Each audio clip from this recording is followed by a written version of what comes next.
Hi, my name is Brendan Foley and welcome to this part 6 in our 5-part series on how to create positivity. What we're going to do is we'll do a quick recap on what we looked at over the last 5 parts.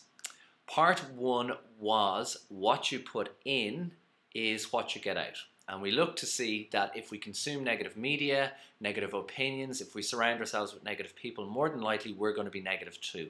So to counteract that, we saw that we had to consume positive media, positive facts, positive information, and therefore, if we took positivity into ourselves, we would expect positivity to come back out.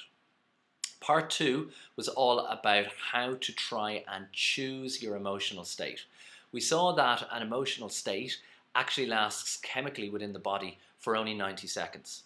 This means that after 90 seconds, we have the choice to actually choose the state of emotion that we would actually like to be in.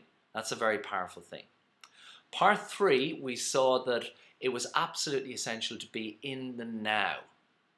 That meant using our breath work to bring ourselves into the now. We saw that all of the greatest and best emotions for us actually are created in the now rather than worrying about the future or having regrets about the past. We saw that the now is actually the key to happiness and to positivity. What we looked at then was meditation and how meditation would help us to create what I call inner bliss. And inner bliss is all about a feeling of tranquility and peace and calm. Even when the whole world seems to be against you, you can just tune into that.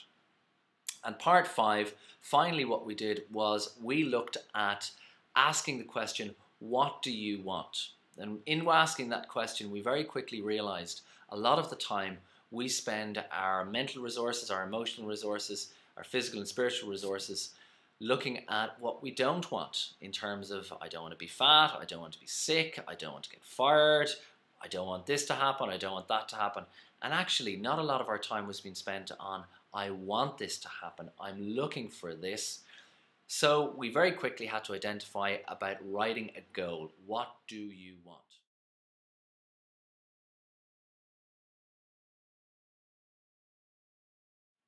And today what we're going to look at is optimism. Optimism is the brother of positivity. It is absolutely essential if you want to create success in this world.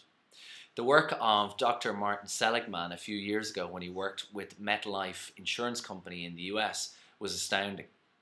He found that when he interviewed and profiled the workforce in that company, that the most positive salespeople or the most optimistic actually were the ones with the highest sales rate. What they also found was that when they were recruiting people, the more optimistic somebody was, the greater the chance of a sale. Now we can actually apply that thinking to all areas of our lives. And what we need to do is develop optimism. Optimism in the old days might be called hope. It's that simple. It's the hope, the belief that something will always come good.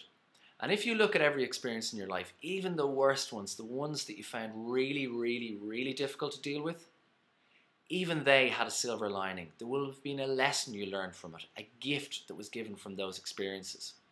And while it's hard to have that sort of thinking when you're in the middle of a crisis or you're in the middle of something unpleasant happening to you, remember that there is a learning happening for you in that moment and a really brilliant learning.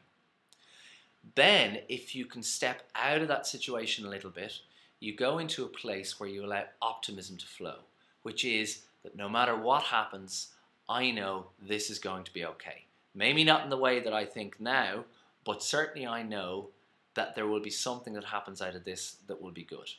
Sports people have to use this all the time to succeed. I remember reading about a fantastic story about a basketballer who, it was the end of a quarter, he had to try and level the game with a penalty, and when he was taking a shot, he already had missed 17 in a row. His teammates weren't very keen on him, neither was his coach, but he stepped up, he took the shot and he got it in. And when asked afterwards, why did you get that in? What made you think you could get that in? He said, well, look, the law of averages was at this stage, I have to get one in. And in that way, optimism shines true, because what you see there is somebody who's convincing themselves that no matter what happens, they'll be okay. And you know what? You'll be okay. Life whatever it's throwing at you at the moment will actually turn out okay for you. You will learn, you will grow, you will use this experience, and it will help you to move forward. So, my parting words with you today are to embrace optimism. Look for what's right in your life. Look for what's good. And remember that no matter what is happening to you now, everything will be okay.